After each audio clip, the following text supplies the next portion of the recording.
ரொம்ப ரொம்ப டேஸ்டான பர்ஃபெக்ட்டான சக்கரை பொங்கல் ரொம்ப ஈஸியாக குயிக்காக எப்படி செய்கிறதுன்னு பார்க்க போகிறோம். இதே மெத்தடில் இதே அளவுகளோட நீங்களும் செய்யுங்க, ரொம்பவே பர்ஃபெக்டாக வரும். எப்படி செய்கிறதுன்னு பார்க்கலாம் வாங்க. அஸ்ஸலாமு அலைக்கும், வெல்கம் டு ஆஸ் தமிழ். நான் உங்கள் சாய்ரா ஆஷிக். இப்போலாம் விறகடுப்பு இல்லாதனால மேக்ஸிமம் குக்கரில் தான் பொங்கல் வைக்கிறாங்க. ஸோ நம்ம இன்றைக்கி குக்கரில் எப்படி செய்கிறதுன்னு தான் பார்க்க போகிறோம்.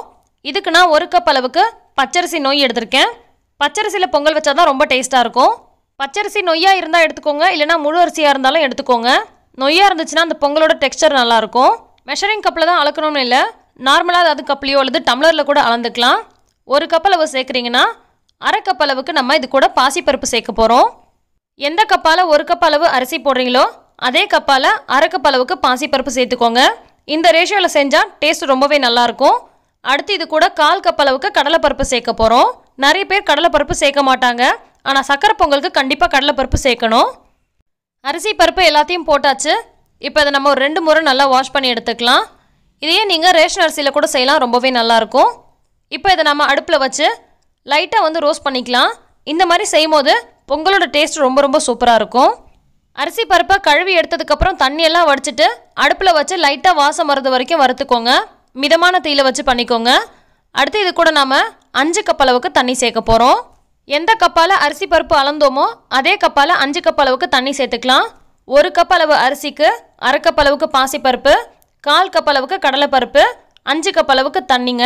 இதுதான் சரியான அளவு. அடுத்தது இது கூட கொஞ்சமாக உப்பு சேர்த்துக்கலாம். உப்பு சேர்த்தோம் அப்படின்னு சொன்னால் தான் நம்ம சக்கரை பொங்கல் செய்யும் போது அந்த இனிப்பு நல்லா எடுத்து கொடுக்கும். ஸோ லைட்டாக உப்பு சேர்த்துட்டு இதை ஒரு முறை நல்லா கலந்து விட்டுட்டு இதை நம்ம குக்கரோட மூடி போட்டு வேக விட போகிறோம். இதையே நீங்கள் பானையில் செய்கிற மாதிரி இருந்தால் இந்த 5 கப்பு தண்ணி இருக்கு இல்லையா, அது கூட ஒரு 2-3 கப்பு எக்ஸ்ட்ராவாக தண்ணி சேர்த்துட்டு வேக விட்டுக்கோங்க. மற்றபடி அரிசி பருப்பு எல்லாமே ஒரே அளவு தான். இப்போ நம்ம இதை ஒரு 4 விசில் போல் விட்டுட்டு ப்ரெஷர் போனதும் ஓப்பன் பண்ணிக்கலாம். முன்னாடிலாம் பானையில் தான் பொங்கல் வைப்பாங்க, இப்போ நிறைய பேர் குக்கரில் தான் பொங்கல் வைக்கிறாங்க. புதுசாக கல்யாணமானவங்க, இது வரைக்கும் பொங்கல் செய்யாதவங்களாம் இதே அளவுகளோட இதே மெத்தடில் செய்யுங்க, ரொம்ப ரொம்ப பர்ஃபெக்டாக வரும்.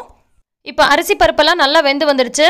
அடியோடு இந்த மாதிரி நல்லா கலந்து விட்டுக்கலாம். இந்த மாதிரி நல்லா கலந்து விடும் போதே எல்லாம் நல்லா மசிஞ்சு வரும். அடுத்து இது கூட வெல்லம் சேர்க்க போகிறோம். எந்த கப்பால் அரிசி எடுத்தோமோ அதே கப்பால் 2 கப்பு அளவுக்கு வெல்லம் எடுத்திருக்கேன். 1/2 கப்புலேருந்து 2 கப் அளவுக்கு வெல்லம் எடுத்துக்கலாம். வெல்லத்தை டைரெக்டாக அப்படியேவும் சேர்த்துக்கலாம், அல்லது 1/2 டம்ளர் அளவுக்கு தண்ணி விட்டு அதை நல்லா அடுப்பில் வச்சு மெல்ட் பண்ணதுக்கப்புறமா இந்த மாதிரி நல்லா ஃபில்டர் பண்ணிவிட்டு சேர்த்துக்கலாம். அதில் இருக்கக்கூடிய தூசி எதுவுமே இதில் வராது. எந்த கப்பால் அரிசி அளந்தீங்களோ அதே கப்பால் 2 கப் அளவு வெல்லம் சேர்த்திங்கன்னா சரியான இனிப்பு சுவை இருக்கும். கொஞ்சம் கம்மியாக வேணும் அப்படின்னு விருப்பப்படுறவங்க 1/2 கப் அளவுக்கு சேர்த்துக்கலாம்.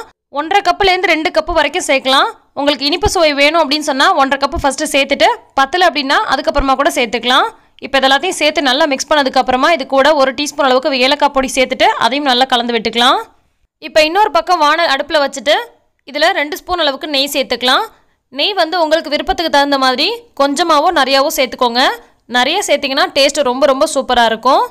நான் 2 டேபிள் ஸ்பூன் அளவுக்கு நெய் சேர்த்துருக்கேன். நெய் சேர்த்துட்டு மிதமான தீயில் வச்சுக்கோங்க.